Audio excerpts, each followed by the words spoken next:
सुमनसवन्दित सुन्दरि माधवि चन्द्र सहोदरि हेममयि मुनिगणवन्दित मोक्षप्रदायिनि मञ्जुळभाषिणि वेदनुते पङ्कजवासिनि देव सुपूजित सद्गुणवर्षिणि शान्तियुते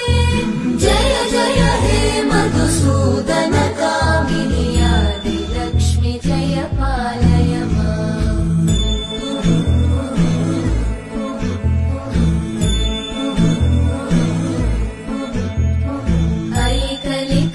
ऐकलिकल्मषनाशिनि कामिनि वैदिकरूपिणि